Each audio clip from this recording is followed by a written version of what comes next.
Muy buenos días o tardes, ingeniero compañeros presentes. Mi tema es la didáctica general, es su origen, sus fundamentaciones y sus pilares educativos. Para empezar, ¿qué es la didáctica general? ¿No? Bueno, es una disciplina de la ciencia de la educación que estudia cómo enseñar de forma sistemática, analizando los elementos como lo que son los objetivos, los contenidos, los métodos y la evaluación, ya que a diferencia de otras didácticas más específicas, esta se puede aplicar en cualquier tipo de enseñanza. Tomando en cuenta el concepto general de lo que es la didáctica, pues la didáctica es una disciplina pedagógica que estudia los procesos de la enseñanza y aprendizaje, ya que este se enfoca en cómo se transmite el conocimiento y cómo los estudiantes lo pueden adquirir, utilizando métodos, técnicas, estrategias para optimizar dicho proceso. O sea, como quiera, la didáctica en sí es el arte de enseñar y aprender de una manera mucho más efectiva.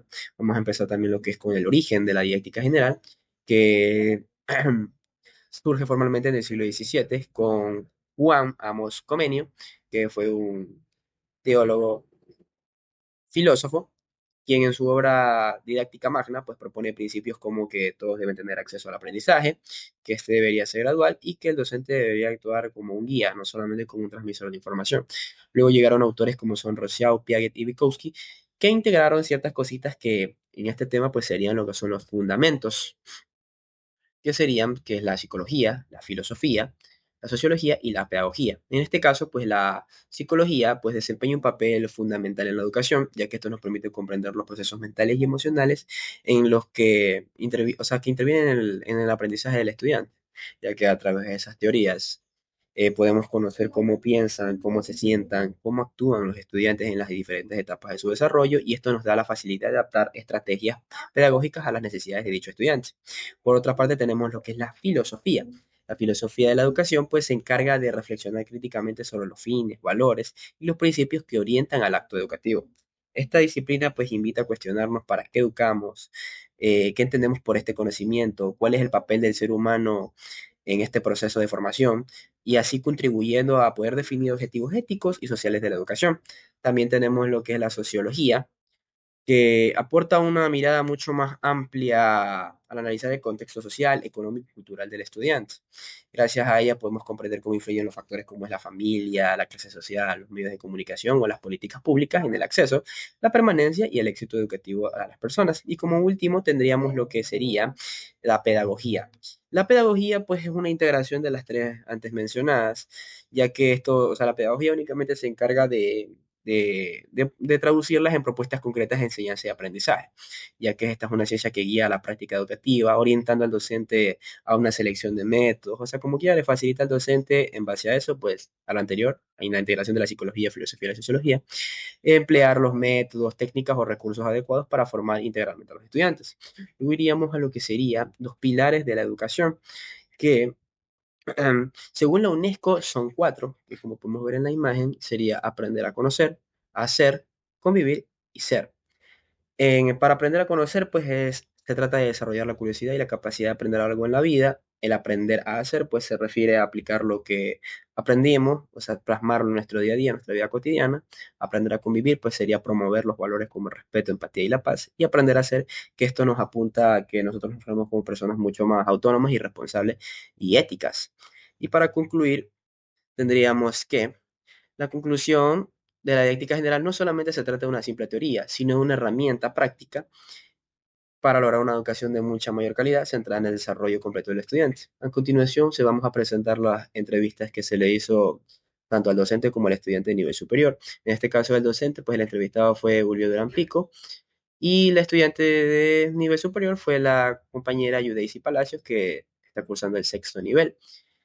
¿Por qué se hizo esta entrevista? Pues con el fin de que qué mejor información nos puede brindar un docente, que es el que aplica estas didácticas generales o todo tipo de didácticas de hecho en sus clases, y el estudiante de nivel superior, que como dices, de nivel superior, ya maneja un poquito más de lo que son estas didácticas, puede tener incluso críticas, puede tener ciertos conceptos que pueden ser muy interesantes. Entonces, a continuación, pues empezaremos con lo que serían las entrevistas. Muy buenas tardes. Vamos a empezar con lo que es la entrevista sobre los temas principales, las didácticas generales, donde vamos a abarcar el tema de los orígenes, fundamentos y pilares cognitivos. A continuación, la entrevista con el ingeniero Julio Durán Pico sobre el tema, con el cual haré precisamente tus preguntas. Y que sería la primera. ¿Qué es para usted la didáctica general y cómo la explica en su clase?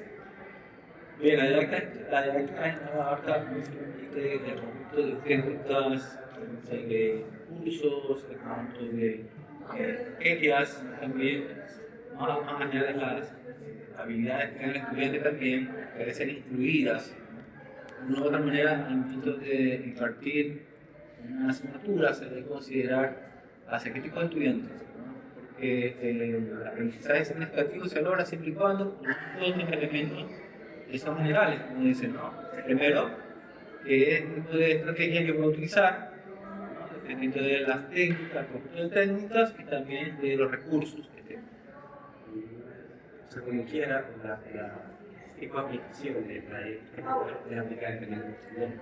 En base al estudiante y en base al programa de estudio que se haya planteado, porque si el contenido es extenso, es un poco complejo, se deben tomar ciertas, digamos, estrategias o ciertas técnicas específicas, y también considerando lo que es el estilo de los aprendizajes del estudiante, porque actualmente hay mucho lo que es, el estudiante maneja mucha tecnología, entonces hay que orientarlo más hacia allá. Claro. Perfecto. Tenemos la segunda pregunta, que sería, ¿qué método didáctico me parece más útil para los estudiantes que comprendan sus clases? Bueno, yo en mis clases utilizo todo tipo de métodos. Ustedes lo han palpado, ¿no? Como son el método deductivo, que va de lo general a lo particular, el método inductivo, que va de lo particular a lo general, el heurístico, el método de resolución de problemas, ¿no? Que son justamente métodos específicos para la enseñanza, aprendizaje de ciencias experimentales o ciencias exactas. Como tercera y última pregunta tendríamos, ¿qué tan importante le parece adaptar la enseñanza a las necesidades de cada estudiante? Es muy importante porque, como les mencioné anteriormente, existen varios estilos de aprendizaje. Los estudiantes que aprenden viendo, otros escuchando, otros haciendo, ¿no? Y algunos combinan todos esos estilos de aprendizaje. Entonces, las clases se deben tener de ese tipo, ¿no? Para eso existen diferentes tipos de técnicas.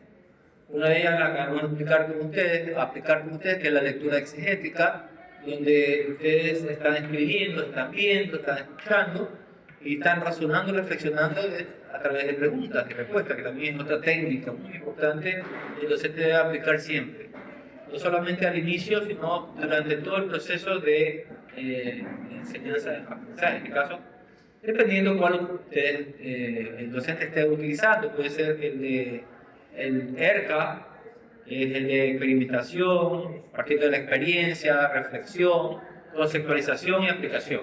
Es el más común, pero existe uno que es específico para la didáctica de ciencias experimentales, como es el que maneja más lo que es el desarrollo del pensamiento lógico-matemático.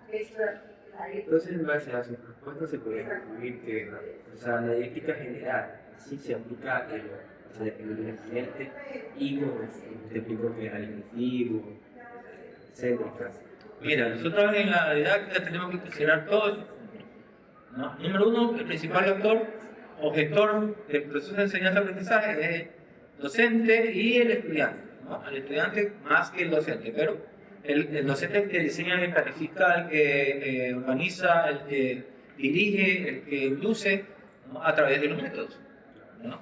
Y luego de los métodos vienen las estrategias didácticas que se aplican, como son en este caso conjunto de técnicas activas de aprendizaje, lectura exegética, preguntas y respuestas, reflexión, mesas redondas, trabajos grupales, etcétera, ¿no? Y recursos como son, puede ser software matemático, puede ser aplicaciones matemáticas, etcétera, ¿no?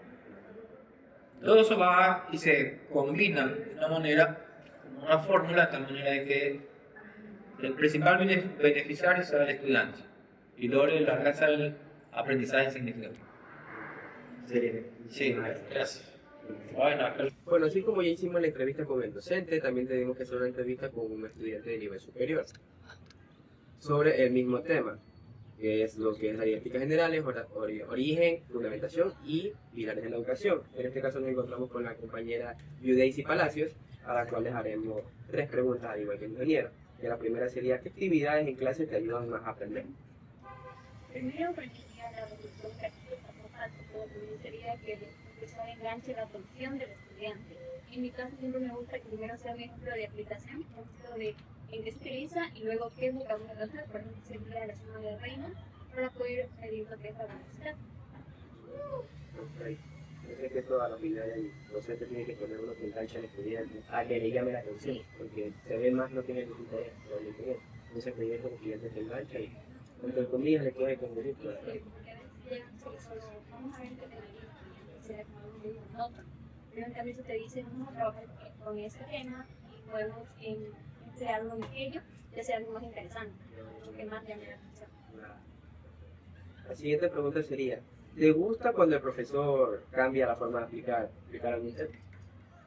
Sí, y dependiendo también de qué materia se trata. Por ejemplo, si hablamos de materia de historia, pues está muy bien el que explique de leyendas diapositivas, o a veces cuando quiere explicar los ejercicios de cómo han cambiado, cómo habían ido evolucionando con el tiempo, que es matemático, es matemático, pues también lo puede explicar paso a paso, pero en este caso sí sería, aquí se ve cambio, de lectura de diapositivas, es decir, la exposición y también la implementación de la resolución de ejercicios. Claro, o sea, también debería haber existir una variación en la forma de enseñanza, porque depende mucho de cada tema. Aquí, sin cambio, si cambia su material de enseñar, dependiendo del tema, se refleja el conocimiento del maestro. Claro. Y fundamentalmente no podemos llegar a leer, decir esto así y así, y ahí tenemos todo. Ahí se evalúa el niño, el docente sobre todo. Conocimiento, bastante conocimiento al maestro. Claro. Y como última pregunta tenemos, ¿qué crees que hace que una clase sea mucho más interesante y mucho más fácil de entender? Cuando no hay ambigüedades, cuando es directo y tú siempre das solución a tus preguntas. Sí, a veces hay maestros que se nota que le apasiona lo que está enseñando, entonces también te contagia ese interés, esa necesidad de aprender. Pero en cambio, cuando es como algo simple, algo de vamos a aprender esto y ya, como que a ti también te da un poco de desinterés en ese tema. Claro. Eso parte cuando el docente solo se limita a hacer un ambiente de información, donde ellos ocupan lo que es o sea, no, puede utilizar inteligencia artificial, redes sociales, web, donde solamente copian y pegan la información de repetitiva. Pero en el sentido del docente, en muchas estrategias didácticas, sería no solo ser un canal de información, sino servimos como fuente de apoyo. Porque al final con ese tipo de, ¿cómo podríamos llamarlo? Aspectos de ingeniero, podríamos hacer que el curso sea un ambiente mucho más chévere, mucho más estable, donde el impreso también es parte del aprendizaje. Se empeña mucho más en aprender, porque si es algo simple, quita muy interesa poderte estudiar sobre eso, es algo que te interesa, que te apasiona, y vas a llevar de hecho más, y vas a pasar más a la casa. Entonces, en conclusión tendríamos que una de las formas, o sea, entre comillas, ¿no? A tu parecer o al resto puede ser, o sea, sobre todo la resolución de problemas, porque prácticamente podríamos, o sea, la resolución de problemas nos entrega a nosotros evaluarnos para una situación real, para prepararnos para una evaluación, un examen, Cada tema debería ser evaluado. utilizado en un tema de aplicación, Claro. para que así enganche al estudiante, que también nosotros Sabe para qué aplicar. tienes que aplicarlo en algo. Entonces podríamos llegar como conclusión que eso sería lo que ya mencionaste anteriormente y que es muy bonito cuando el ingeniero tiene sus variaciones de enseñanza porque eso, uno, engancha al estudiante, lo vuelve la clase mucho más dinámica y sencilla. Y como tercer punto lo vuelve un ambiente mucho más cómodo, ¿no? Algo por eso también sería que lo que te enseñen, lo que muestren en la pantalla, lo que te enseñen y lo que te evalúen, todo concuerda. Porque a veces uno decía que enseñan una cosa, te enseñan una cosa y luego sus exámenes son muchísimo más complicados. Claro. Debería haber una coherencia en el Lo enseñan con lo que toman, evaluar. Bueno, eso sería todo. Muchísimas gracias.